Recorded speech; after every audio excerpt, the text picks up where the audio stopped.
Rebonjour, aujourd'hui on s'attaque à désordre après désordre. J'ai consacré beaucoup de temps à la rénovation de la chambre de ma fille, ce qui veut dire que beaucoup d'autres pièces de ma maison sont passées au second plan et sont devenues un vrai désastre. Allons-y et remettons ces espaces en ordre ensemble. Je commence dans ma chambre principale en me concentrant d'abord sur le ramassage de tout le linge. Une chose qui m'aide vraiment à démarrer quand je ne sais pas par où commencer, c'est ma règle du plus visible d'abord. Dans ce cas, c'était le linge. En gros, il suffit de regarder autour de la pièce et de se concentrer sur ce qui attire le plus votre attention. Que ce soit une surface très encombrée, des objets volumineux ou dans mon cas, tout le linge qui traîne partout. Se concentrer sur ce qui capte le plus mon attention suffit. Souvent, cela enchaîne sur autre chose et donne le petit élan de motivation nécessaire pour commencer. Cette règle aide beaucoup parce que dès que vous voyez des progrès, cela encourage votre cerveau à continuer. Et c'est exactement ce qui s'est passé ici. J'ai commencé à ramasser tout le linge. Puis j'ai remarqué le changement qui commençait à se produire de ce côté de ma chambre, ce qui m'a encouragé à continuer à ranger ce côté de la pièce avant de passer à autre chose. Donc je continue dans ma chambre et je vais laver et plier beaucoup de linge dans la vidéo d'aujourd'hui. Si je ne lave pas, ne sèche pas, ne plie pas et ne range pas le linge en continu chaque jour, je me retrouve dans la situation où il y a des piles de linge propre et des piles de linge sale. Les paniers de linge sale de mes enfants sont pleins. Leurs paniers de linge propre sont pleins aussi. Il y a du linge sale en bas dans un panier qui attend d'être lavé. Des tonnes de serviettes pour la piscine doivent être lavées. J'ai même des couvertures et des draps à laver. J'ai l'impression qu'en ce moment, la lessive ne s'arrête jamais. Donc, nous allons essayer d'en faire autant que possible tout au long de cette vidéo. Considérez ceci comme un rappel pour transférer votre linge de la machine à laver au sèche-linge avant de devoir le relaver, comme j'ai dû le faire plusieurs fois.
J'ai récemment parlé de la rénovation de la chambre des filles sur laquelle je travaille et je voulais vraiment qu'elle soit finie en avril quand ma petite Adeline a eu 2 ans.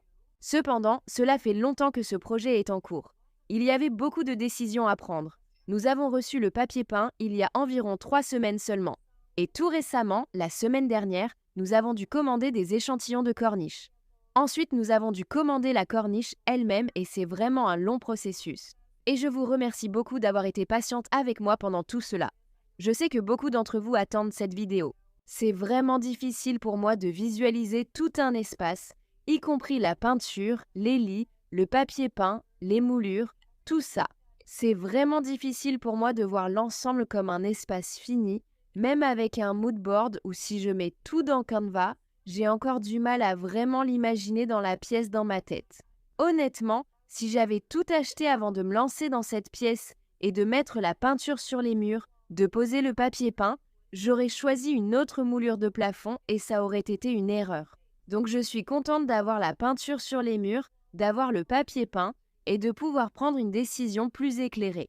Je ne fais clairement pas partie de ces personnes qui ont ce don et j'aimerais vraiment l'avoir, mais c'est en partie pour ça que ça me prend autant de temps de refaire une pièce. Je crois aussi que je n'ai jamais été aussi audacieuse et ambitieuse avec une rénovation. C'est un changement de design complet et c'est plus que ce que j'ai jamais fait. D'habitude, je me contente de mettre un peu de peinture sur les murs, d'ajouter quelques nouveaux meubles dans la pièce, peut-être quelques luminaires ou un lustre, ou quelque chose comme ça, et j'en reste là. Là, c'est bien plus que ça. Ça change complètement l'espace.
D'accord, je termine une bonne partie de la lessive avant d'aller dans la chambre de mon fils. Sa chambre était un vrai désastre et c'est comme ça depuis un petit moment. À ce stade, je lui avais demandé de ranger sa chambre plusieurs fois et il ne le faisait tout simplement pas. Honnêtement, je pense que c'était très accablant pour lui, ce qui est compréhensible vu à quel point c'était en désordre. Et croyez-moi, je comprends qu'il ait fait ça. Il devrait ranger, mais ça arrive même aux meilleurs d'entre nous et moi aussi je me sens dépassée dans un espace très en désordre et encombré. Donc je suis allée là-bas et j'ai remis de l'ordre pour lui et depuis il a réussi à maintenir l'endroit propre, ce qui me montre que c'était vraiment accablant pour lui. D'habitude, quand je fais ça pour mes enfants, je leur demande de m'aider. Cependant, je filmais et ce n'est tout simplement pas nécessaire qu'ils soient à l'écran s'ils n'en ont pas envie. J'ai rangé sa chambre très vite. Cela m'a pris environ 5 à 10 minutes au total.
Je plie le linge qui était dans son panier de linge propre et j'ai encore plus de lessive des enfants à faire. Vous pouvez voir son panier de linge sale derrière moi et j'ai le linge sale de Hazel et celui de Noah. Après cela, j'ai demandé aux enfants d'apporter leur panier de linge dans le couloir et de trier leur linge, en vérifiant que les vêtements n'étaient pas en boule, les chaussettes pas roulées et les pantalons à l'endroit. De cette façon, je pouvais tout mettre dans la machine à laver et quand je sortais le linge du sèche-linge, tout était à l'endroit et facile à ranger. Nous n'irons pas non plus dans la chambre de Hazel et Adeline pour des raisons qui me semblent évidentes parce que je suis en train de refaire cette pièce. Donc, même si c'est un peu en désordre là-bas et qu'il y a du linge à ranger, je ne vais pas filmer là-bas pour l'instant parce que je veux que ce soit une surprise. Vous verrez quelques petits aperçus en arrière-plan par-ci par-là, mais dans l'ensemble, j'aimerais réserver la découverte de la chambre à la vidéo sur la transformation de la chambre.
Après avoir changé les draps de Wyatt, on va passer dans mon couloir en désordre. C'est ici que tout a été entreposé depuis une semaine pendant que je travaillais sur le relooking de la chambre de Hazel et Adeline. En fait, c'est un peu plus propre que juste avant que je commence à filmer. Il y avait plein de choses du relooking de la chambre dans cette zone et j'ai dû en remettre une partie dans la chambre pour que vous ne sachiez pas ce que c'était. Il y avait aussi l'ancien lit de Hazel dans le couloir. Il était démonté. Vous pouviez le voir dans l'intro et juste avant que j'allume ma caméra, quelqu'un est venu le récupérer. J'étais tellement contente de l'avoir enfin débarrassé. Et juste à côté de ma buanderie, vous allez voir dans un instant, j'avais un panier rempli de choses diverses. Et j'ai ajouté des choses dans ce panier pendant de très nombreux mois. C'était l'une de ces choses que je regardais et auxquelles j'ajoutais des affaires depuis si longtemps. Et finalement, ça ne m'a pris que 10 minutes à trier. Dites-moi dans les commentaires si vous vous reconnaissez là-dedans, parce que je suis quelqu'un qui fait ça régulièrement. Vous voyez un bazar ou un espace très encombré, désorganisé ou carrément en désordre total et vous pensez que ça va prendre une éternité à nettoyer. Alors vous continuez à repousser, à remettre à plus tard, à procrastiner encore et un jour vous finissez enfin par le faire pour vous rendre compte que ça ne vous a pris que très peu de temps. Je ne peux même pas vous dire combien de fois j'ai fait ça. On pourrait croire qu'à force, j'aurais compris que les choses ne prennent jamais autant de temps que ce que j'imagine dans ma tête en voyant un tel désordre. Je ne peux pas être la seule à faire ça régulièrement. À partir de maintenant, en fait, je devrais regarder un bazar et me dire « ça va aller super vite ». Au lieu de penser exactement le contraire, que ça va me prendre un temps fou. J'ai tellement d'autres choses à faire qui sont plus prioritaires. Je pourrais trouver une excuse après l'autre au lieu de simplement le faire. Oui, je suis clairement en train de reconnaître mes torts, là. Donc si vous avez un endroit chez vous que vous regardez depuis un moment et qui vous semble vraiment accablant, faites-le tout simplement. Ne faites pas comme moi. Si vous vous reconnaissez là-dedans, travaillons ensemble en tant que communauté solidaire. Sur notre état d'esprit, je vais le faire maintenant au lieu de je m'en occuperai plus tard. Pendant que je termine, je vais passer l'aspirateur dans le couloir. Je vais aussi passer l'aspirateur dans la chambre de Wyatt. J'ai déjà nettoyé, mais je ne l'ai pas fait car ma plus jeune faisait la sieste et je ne voulais pas la réveiller. Donc, on va aussi passer l'aspirateur là-bas avant d'aller dans la salle de bain de mes enfants.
Pourquoi il y a du sable cinétique à l'étage dans une petite casserole de dinette dans la salle de bain de mes enfants? C'est quelque chose dont je ne suis pas sûre, mais ça n'a clairement rien à faire ici. La première chose que je fais ici, c'est simplement remettre chaque chose à sa place. Ensuite, j'irai dans la zone de la douche et des toilettes pour nettoyer en profondeur les toilettes et la zone autour. Je ne vais pas nettoyer la douche en profondeur aujourd'hui. Ce n'est pas ma priorité principale en ce moment. Je voulais juste que ces zones soient mieux entretenues et rangées.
Je ne me souviens plus où j'ai vu ce déboucheur pour la première fois, mais c'est le déboucheur le plus satisfaisant. Je l'adore et il fait vraiment du bon travail. La dernière chose que je fais dans la salle de bain des enfants, c'est d'essuyer le plan de travail et de nettoyer le miroir. On sait toutes comment les enfants se brossent les dents, donc c'est le bazar. Une fois que j'aurai fini d'essuyer le miroir, je vais me concentrer sur le reste du linge à faire. Ça va sembler un peu répétitif, mais c'est simplement parce qu'il y en a tellement. Et je voulais vraiment rattraper mon retard, même s'il n'y a pas vraiment de rattrapage possible quand il s'agit de linge. Mais il y a un moment où on ne se sent plus autant en retard. Et c'est ce point-là que je voulais atteindre ici. Donc on va juste faire plein de lessive après ça, jusqu'à ce que j'arrive à ce point-là.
Merci beaucoup d'être là. J'espère que la vidéo d'aujourd'hui vous a donné un peu de motivation pour nettoyer et remettre un peu d'ordre dans ces espaces en désordre, encombrés ou désorganisés, ou vous a donné une quelconque motivation pour accomplir ce que vous avez à faire sur votre liste aujourd'hui. Merci d'être là, à bientôt dans la prochaine vidéo.